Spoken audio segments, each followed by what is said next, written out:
나와 함께 기뻐하라.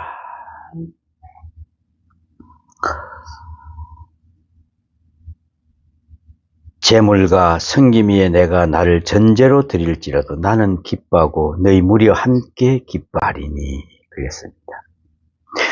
사도 바울은 오늘 이 본문에서 그리스도인의 존재의식과 정체감을 자세히 설명해 주고 있습니다.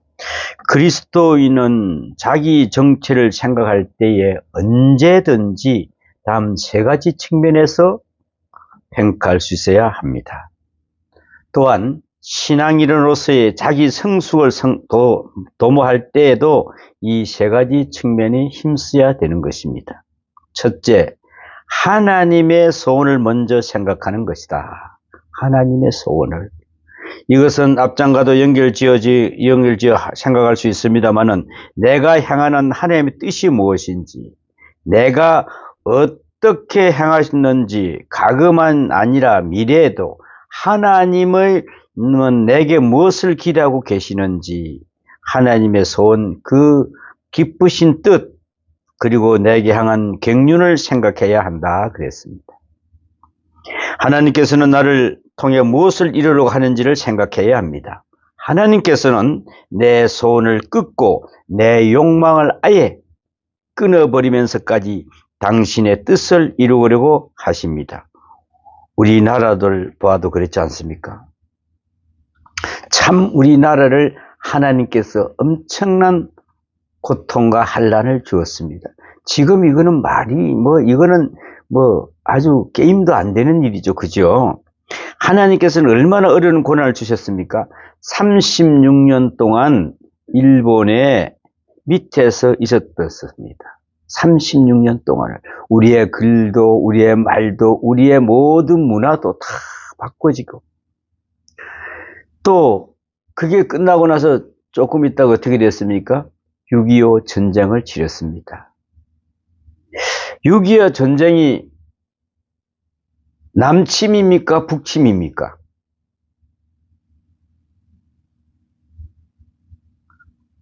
참, 지금 현재 우리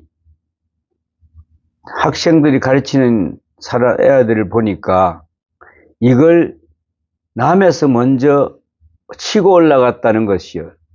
그 가만히 생각해 보면은 북한에서 내려온 아이들 가만히 생각해 봤대요.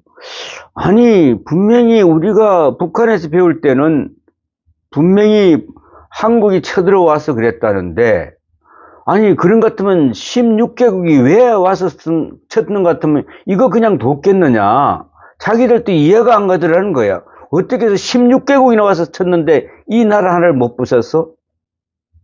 그때서 이해가 되더라는 거예요. 먼저 치고 내려갔으니까 아무 준비 안 된 상태에서 이렇게 일어난 전쟁이구나. 이렇게 알았다는 거예요. 근데 그걸 그렇게 가르치면 어떡하겠어? 참 그것만 봐도 잘못된 선생님들이 참 많이 계시는구나 생각을 하게 됩니다. 또 그것뿐입니까? 경제 공황을 겪었습니다. 우리 IMF가 일어나가지고 금모기 운동이 일어났죠. 세계 역사상 그런 나라는 없습니다. 나라가 빚을 졌는데 국민들이 금을 내놔가지고 그 빚을 갚는다? 누가 잘못했습니까?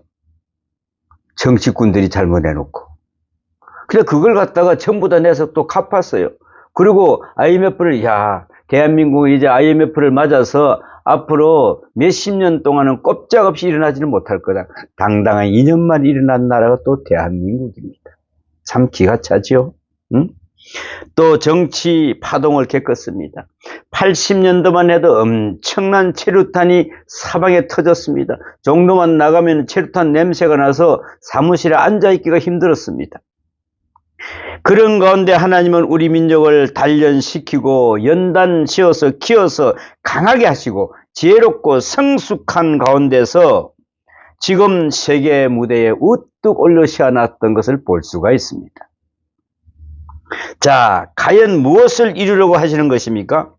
우리 개인적으로도 한 사람 한 사람에게 향하신 하나님의 특별한 뜻이 있음을 영적으로는 감지해야 합니다. 다른 것은 못 이루더라도 하나님께서 내게 무엇을 원하고 계시는지 그것만은 꼭 이루어야겠다는 생각을 하고 여기에 맞추어서 행동해야 한다는 것입니다. 두 번째는 거스르는 세대 가운데서 내가 얼마만큼 순전하게 살아가는가를 생각해야 됩니다. 복잡하고 어려운 세상에 물들지 않고 살아가야 한다는 것입니다. 세상은 끊임없이 여러 모양으로 변해가고 있습니다. 가치관 변하지요. 경제의식도 변하고 도덕도 변합니다. 모두가 변하는 것뿐입니다. 그러나 우리는 분명히 알아야 합니다.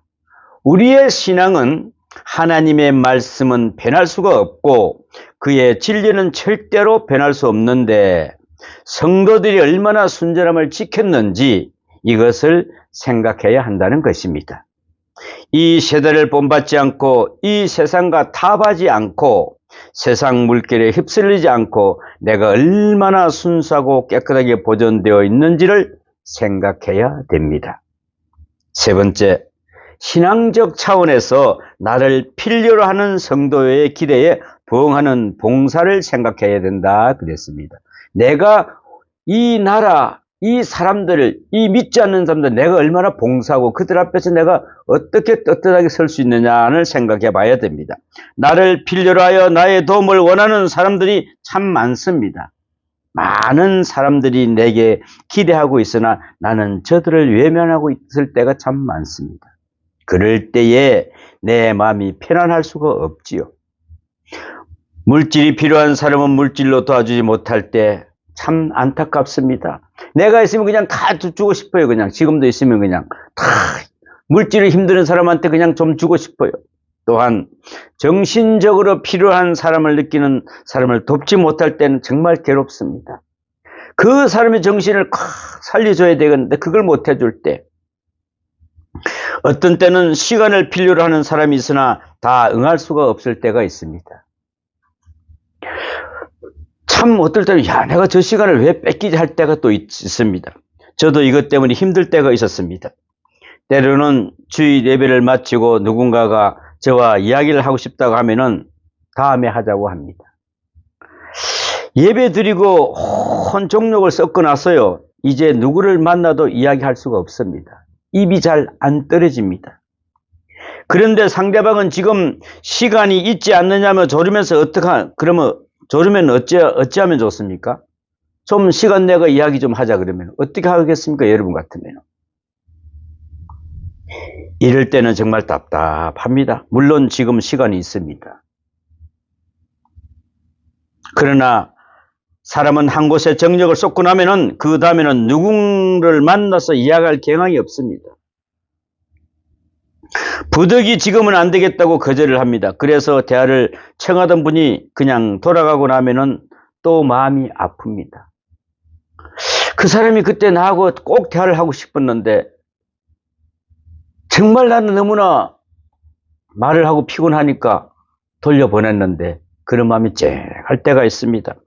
저분이 섭섭해서 돌아갔을 텐데 마음에 상처나 입지 않았나 정말 안타까운 마음이 듭니다. 우리를 필요로 하는 사람이 정말 많이 있습니다. 사랑의 빚을 지고 살면 항상 괴롭습니다. 우리는 성도의 그 모든 요구와 필요, 또 죽어가는 불쌍한 심령들을 다 도와야 한다는 것입니다. 이것을 생각하지 못하고 나면은 나만 잘하면 된다고 생각하면은 이것은 큰 잘못이라는 것이죠. 주위 사람들이 펴고 있는 손을 우리는 항상 바라보고 살아야 됩니다. 과연 저 사람들이 왜 손을 펴고 있는가? 무엇 때문에 펴고 있는가? 오늘 본문은 이 세상을 거스르는 세대라고 말씀하고 있습니다. 여기에서 바울의 시간관을 살펴보겠습니다. 세대라고 합니다. 하는 말은 어려운 신학용어로 소위 아이온이라는 표현이라고 합니다. 연급이라고 하는데 두 연급을 말합니다. 그 하나는 이 세대라고 하는 이름의 세대요. 또 하나는 오는 세대라고 하는 앞으로 올 세대입니다. 그런데 이 시대의 구별은 절대 시간적 구별이 아닙니다. 이 세대라고 해서 2025년 4월 2일 오늘이라는 말이 아니라는 것이죠. 이 세대라고 하는 말은 이 세상을 말하는 것입니다.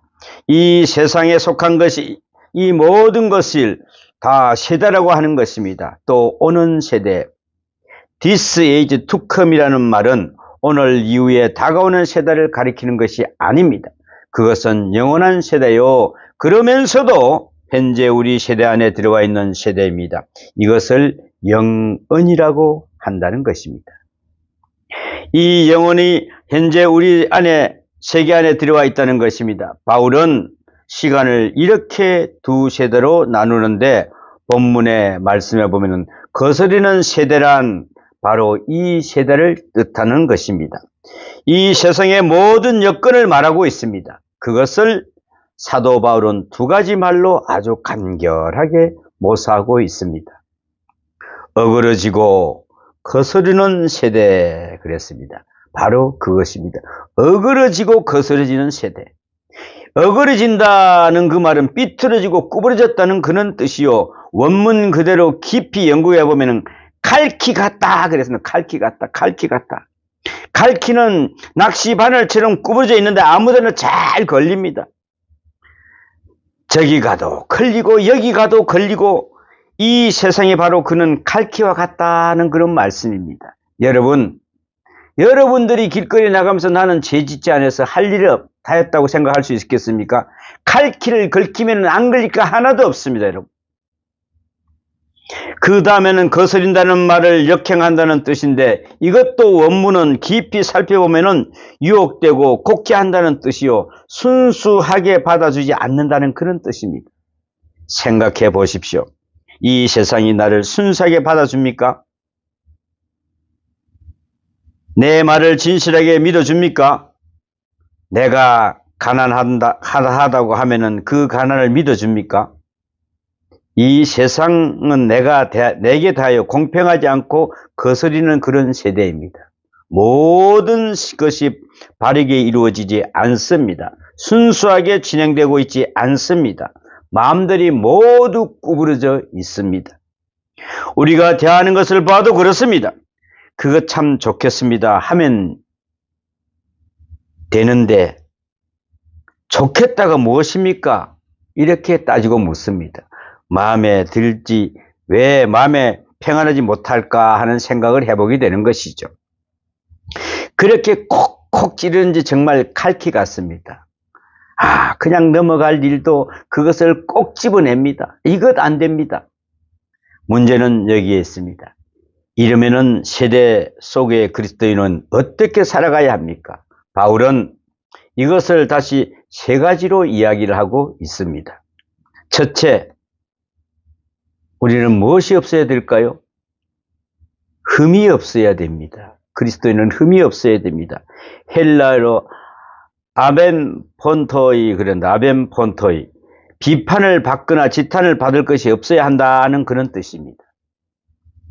세상을 향해서 나 자신을 향해서나 그리스도를 향해서 아무 부끄러움이 없어야 한다는 뜻입니다. 이를테면은 그리스도인은 탈세를 한다든지 병력 의무를 저버린다든지 혹은 무슨 법을 어겼다든지 하는 따위에 떳떳지 못한 문제를 일으켜서는 안 된다 이런 것입니다.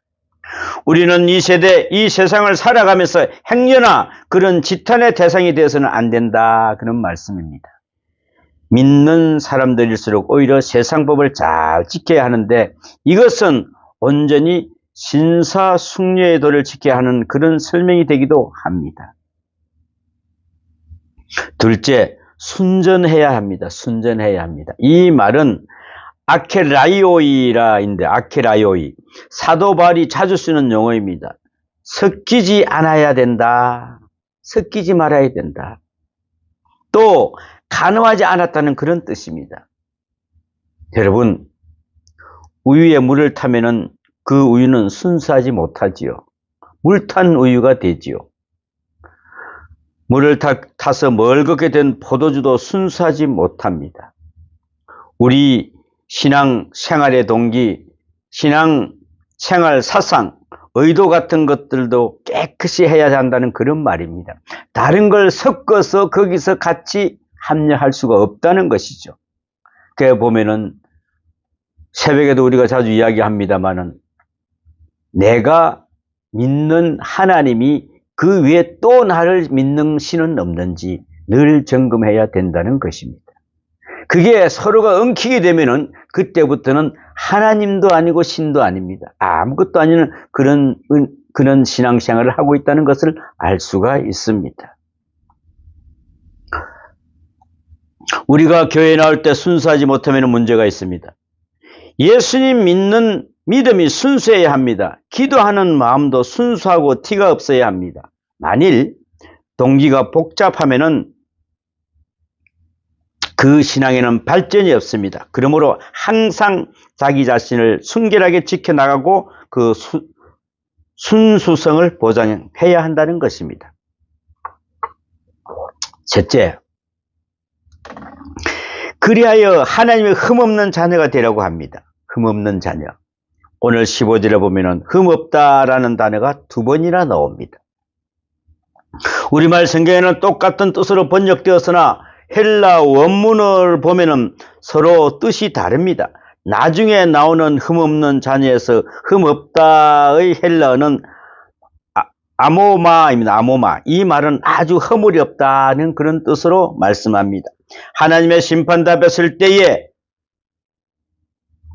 부끄러움이 없는 사람으로 나타난다는 그런 뜻입니다. 아, 내가 하나님 심판대에 섰는데 너는 이 세상에 뭘 하고 왔느냐고 물어보실 때 여러분 뭐라고 대답하실 겁니다.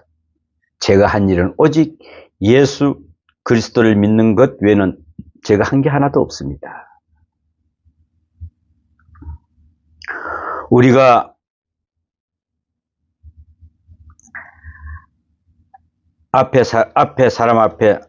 사람 앞에서 주관적으로 좋은 사람이다, 나쁜 사람이다 하고 평을 받을 수도 있고, 좋은 사람, 나쁜 사람으로, 나쁜 사람이 좋은 사람으로 오해받을 수도 있습니다. 그러나 하나님의 심판대에 설 때에 그때는 어떤 모습으로 서게 될지 그것은 정말 수수께끼가 아니겠습니까? 우리는 그 앞에 어떻게 서겠습니까? 우리가 비록 세상에 살아도 자기 자신과 세상 안에서 순수하고 그리스도 앞에서 흠없는 자녀가 되어야 한다는 것이 바로 사도 바울의 소원이었습니다. 여러분은 어떤 소원을 가지고 계십니까? 다음은 좀 더 적극적인 이야기를 합니다. 별들로 나타나며 생명의 말씀을 밝혀 그랬습니다. 이것은 첫째, 생명의 말씀, 즉 메시지 있는 인생을 살아야 한다는 그런 말입니다. 우리가 어딜 가나 벙어리 교인이 돼서는 안 됩니다. 벙어리 교인. 사람과 만나 이야기할 때에도 될 수 있으면 어느 말 끝에라도 전도하고, 친구를 사귀며 전도하고, 시장에 나가서도 우리는 전도해야 됩니다. 물건 하나 살 때도 여러분 예수 믿습니까? 예수 안 믿습니다. 예수 믿으셔야 됩니다. 이런 전할 수 있는 그런 은혜가 있어야 됩니다. 그리스도인은 언제든지 메시지와 전도가 있는 삶을 살아야 합니다. 둘째, 증인의 삶을 살아야 합니다. 증인의 삶을. 증인은 말 없이도 증거합니다. 사도 바울은 이것이 별들로 나타난다고 말합니다. 빛은 말이 없어도 길을 환하게 비춰줍니다. 어두운 사람의 마음을 지혜를 준다는 그런 것입니다. 여러분, 지금 여러분이 그 사람한테 내가 전하면은 아이고 내 창피해. 아니요. 그 사람이 그 말씀을 듣기를 얼마나 간절하게 기다릴 수도 있습니다. 나를 제발 좀 교회를 끌어주는 사람이 있었으면 하는 사람도 있습니다. 왜? 안 열어보니까요. 내가 가끔 극동방송을 듣고 보면은 거기서 야, 내가 어떨 때는 어떤 사람이 나를 좀 억지로 가자 그래도 잘 안 가요. 그래도 가자 그래도 그렇게 하면 따라갈 텐데 하는 사람이 있답니다. 그러니까 우리는 누구인지 모르니까 항상 두드려야 됩니다. 예수 믿습니까? 예수 안 믿습니다. 당신 예수 믿어야 됩니다. 예수님은 당신을 사랑하십니다. 예수 믿어야 우리가 구원받습니다. 이것이 바로 우리의 사명입니다. 여러분이 잘 아시는 헬라의 유명한 이야기가 하나 있지 않습니까? 그 무슨 이야기냐면은 어느 날 장님이 등불을 들고 밤길을 갑니다. 자신은 비록 앞을 못 보지만은 다른 사람이라도 이 빛을 보고 내게 부딪히지 말라고 불을 들고 갑니다. 그런데 한참 가다가 어떤 사람과 탁 하고 부딪혔습니다. 장님은 화가 났습니다. 너는 눈도 없느냐? 나는 소경이라 앞을 못 보지만 너는 이 등불도 보지 못하느냐 하고 야단을 칩니다. 그러자 부딪힌 사람이 손으로 등을 더듬어 만져보는데 이렇게 만져보니 이렇게 이야기합니다. 자네 등불은 이미 꺼진 지가 오래됐네 하더랍니다. 그렇습니다. 내가 불을 들고 있지만은 불이 꺼진 줄도 모르고 들고 다닙니다. 꺼진 것을 모르고 사니까 세상이 어두워지는 것입니다. 여러분의 등불은 어떤 등불입니까? 예수 그리스도의 등불을 늘 켜고 다니셔야 됩니다. 저 오는 사람 가는 사람이 그 불빛을 항상 보고 다니도록 그런 불빛을 켜고 다니는 사람이라야 그리스도인이라고 할 수가 있습니다. 온전한 그리스도인이면 빛으로 나타나야 합니다. 사회에서든지 직장에서든지 어딘지 분명한 빛과 같은 것이 참 그리스도인입니다. 그래서 우리는 그리스도인들이 있는 직장이라면 그 직장이 환히 밝아져야 한다는 것입니다. 믿는 사람 하나가 어느 가정에 들어가면은 그 가정이 환하게 밝아져야 합니다. 꺼진 등불을 들고 다니는 것 같은 어리석은 성도는 되어서는 안 됩니다. 예수님께서는 친히 말씀하셨습니다. 마태복음 5장 14절에 너희는 세상의 빛이라 산 위에 있는 동네가 숨기지 못할 것이요 라고 말했습니다. 예수님께서도 친히 말씀하시는 세상의 빛, 너희는 세상의 빛이라고 말씀하셨습니다. 이것이 바로 우리의 이상입니다. 메시지 있는 인생은 살아야 하고 빛과 같이 살아야 한다는 것입니다. 온유하고 성실하고 그 세상에 많은 사람들은 밝은 길로 인도할 수 있어야 한다는 것입니다. 88 올림픽 때에 있었던 이야기입니다. 서울시에서 해외 관광객들을 위한 숙박시설을 점검해 보니까 호텔이 모자라서 부득이 민박이 있어야 했습니다. 그런데 그게 자그마치 2,000세대가 필요했습니다. 근데 광고를 냈는데 자기 집에서 민박을 시키겠다고 신청해 오는 사람이 별로 없었습니다. 그래서 올림픽 선교위원회에 부탁하여 광고를 냈더니 너도 나도 신청하여 금방 해결됐다고 그랬습니다. 성도가 아니고야 누가 그 일을 선뜻 맡겠습니까? 또 온 세계에서 다 모여드니까 인정도 가질 텐데 전부가 백인만 은하고 흑인은 싫다고 했답니다. 그런데 잘 믿든 못 믿든 그리스도인만이 이들을 영접할 수 있었습니다. 이것을 보십시오. 선양이 하자는 것 같아도 신앙인이 아니고서는 참 선양은 있을 수 없습니다, 여러분. 그러므로 우리는 선양을 통해서 빛이 되어야 합니다. 이것이 바로 그리스도와 함께 지향하는 이상이고 성숙이라는 것을 우리는 알아야 됩니다. 다음 구절을 보겠습니다. 그리스도의 날에 나로 자랑할 것이 있게 하려 함이라 그랬습니다. 그리스도의 날에 나를 자랑할 것이 있어야 함이라. 사도 바울은 자기의 생을 언제나 경주에 비교하고 있었습니다. 자신을 운동선수로 생각합니다. 빌립보는 헬라의 아덴과 가깝고 그곳에서 올림픽을 했기 때문에 곳곳에 경기장이 많이 있습니다. 그래서 빌립보 교인들에게는 16절에 보면은 16절 상반부에 보면은 나의 다름질도 헛되지 아니하고 라는 말이 자연스럽게 들어갑니다. 사도 바울은 고린도전서 9장 24절에서도 운동 경기자가 최선을 다하고 총력을 경주하는 것을 복음 전달자의 자세를 설명하고 있는 것을 알 수가 있습니다. 운동선수는 한순간을 위하여 평생을 절제하고 또 법도 잘 지켜야 합니다. 이 모든 것을 잘 알기에 나는 선한 싸움을 싸우고 나의 갈 길을 달려갈 길을 마치고 믿음을 지켰으니라고 디모데후서 4장 7절에 말씀하고 있습니다.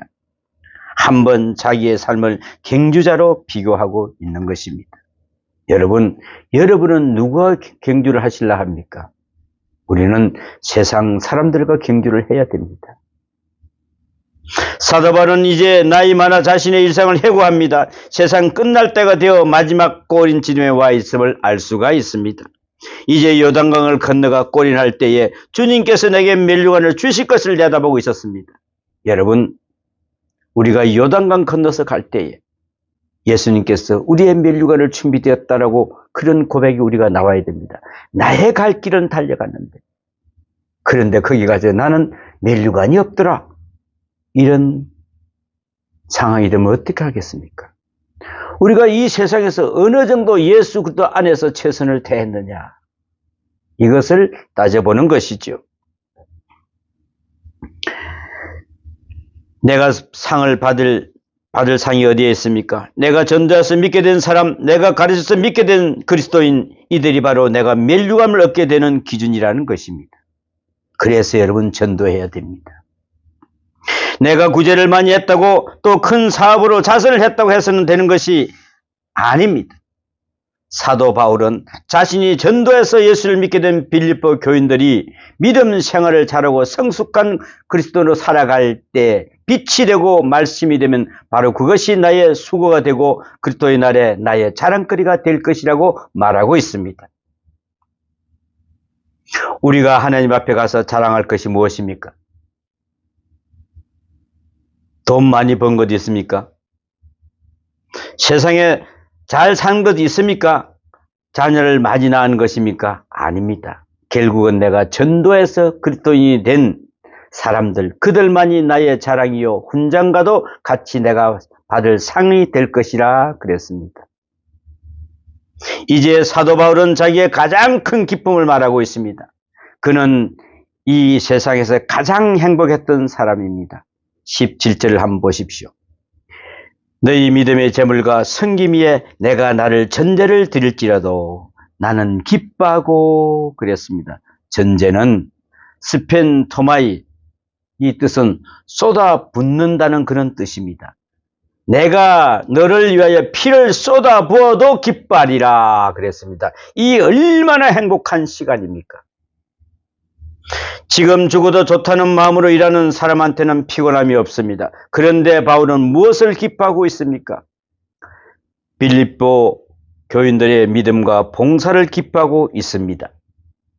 한 영혼이 예수님을 믿기가 얼마나 어렵습니까? 내가 전도한다고 됩니까? 믿음은 하나님께로부터 오는 선물입니다, 여러분. 전도는 내가 하지만은 안 믿는 것은 주님께서 주시는 축복입니다. 믿고 안 믿고는.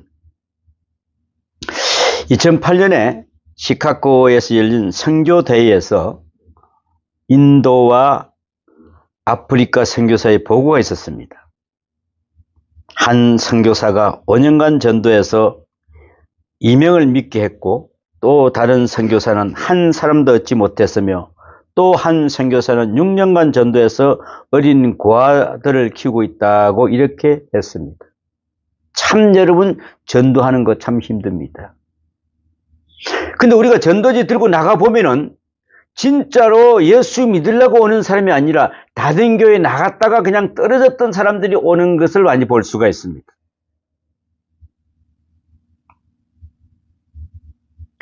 그래서 고아를 키우는 선교사는 왜 그 아이들을 키우냐 그랬더니 키워서 예수님 믿게 할 작정이라 그렇게 이야기했습니다. 전도하기는 힘드니 이 아이를 어릴 때부터 키워서 그 아이들을 예수 믿게 하겠다는 것입니다.